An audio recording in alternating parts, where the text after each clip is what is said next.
రకంగా పడిపోయినాయి. ఇవాళ చంద్రబాబు నాయుడు గారు చెప్తున్నాడు ఫీజు రీయింబర్స్మెంట్ ఇస్తానంటున్నాడు. మహిళా సోదరిమణులకైతే 18,000 దాటితే ఉచిత బస్సు అయితే ఎక్కడి నుంచి తెస్తాడు అన్న దాని మీద ఆలోచన చేయాలి. ఆయన ఒకటే చెప్తున్నాడు, సంపదను సృష్టించగలిగేటటువంటి శక్తి సామర్థ్యాలు నా దగ్గర ఉన్నాయి.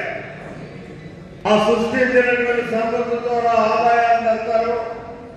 తెచ్చినటువంటి ఆదాయాన్ని ఇటు అభివృద్ధికి అటు సంక్షేమానికి సమపాలనలో రూపాయి కూడా ఖర్చు పెట్టకుండా 33,000 ఎకరాలు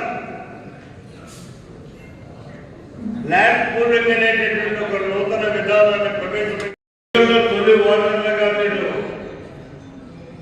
రేపు నిర్ణయాధికారాలు తెలియజేయబోతున్నారు.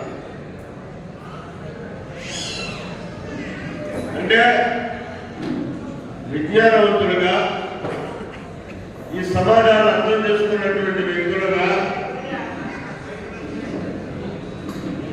ఈ సమాజానికి ఏ రకమైనటువంటి ప్రభుత్వాలను మనం ఏర్పాటు చేసుకోగలిగితే రాష్ట్ర ప్రభుత్వంలో కానీ అక్కడ కేంద్ర ప్రభుత్వంలో కానీ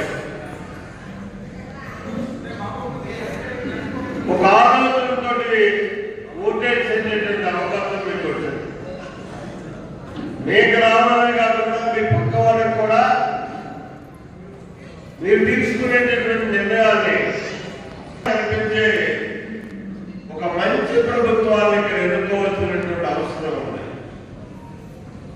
ఇక్కడ నేను మైకకు కూడా ఉపన్యాసం చేస్తే తప్పట్లు కూడా సంతోషించేటటువంటి మనుషులు మాత్రం కాదు. ఈరోజు మనం పెట్టుకున్నటువంటి మీరు ఇచ్చినటువంటి టైం మీ విలువైనటువంటి టైంని నూతనంగా ఓట్లు వేయాల్సినటువంటి పరిస్థితి వచ్చినప్పుడు ఏ విధానంలో మనం ఓట్లు వేయాలి, ఏ రకమైనటువంటి బేసిస్తో మనం ఓటేయాలి అన్న దాని మీద మనం చర్చించుకోవడానికి సమాచారం పెట్టుకున్నాం. దీన్ని ఏర్లేయడానికో తప్పట్లు కొట్టుకోవడానికో కేకలేయడానికో మనం పెట్టుకోలేదు. అంటే టైం చాలా విలువైంది. ఇంక ఎన్నికలు జరగబోతున్న 9 రోజుల్లో ఆంధ్ర రాష్ట్రంలో ఇక్కడ పార్లమెంట్ సభ్యుల్ని ఎన్నుకోవాలి, శాసనసభ్యుల్ని ఎన్నుకోవాలి. ఇవాళ ఉమ్మడి మేనిఫెస్టో కూడా రిలీజ్ కాబోతుంది. తెలుగుదేశం, బీజేపీ, జనసేన ఉమ్మడి మేనిఫెస్టో. ఎన్నికలప్పుడు ఏ రాజకీయ పార్టీ అన్నా ఇచ్చేది ఒక మేనిఫెస్టో ఇస్తుంది. మమ్మల్ని కానీ మీరు ప్రభుత్వాన్ని ఏర్పాటు చేసుకోవడానికి అవకాశం కల్పించినట్టయితే మేము ఈ రకమైనటువంటి విధానంలో పాలన సాగిస్తాం, ప్రజాస్వామ్యాన్ని రకంగా అందిస్తాం అని చెప్పి ఒక ఎన్నికల మేనిఫెస్టో ఇవ్వడం.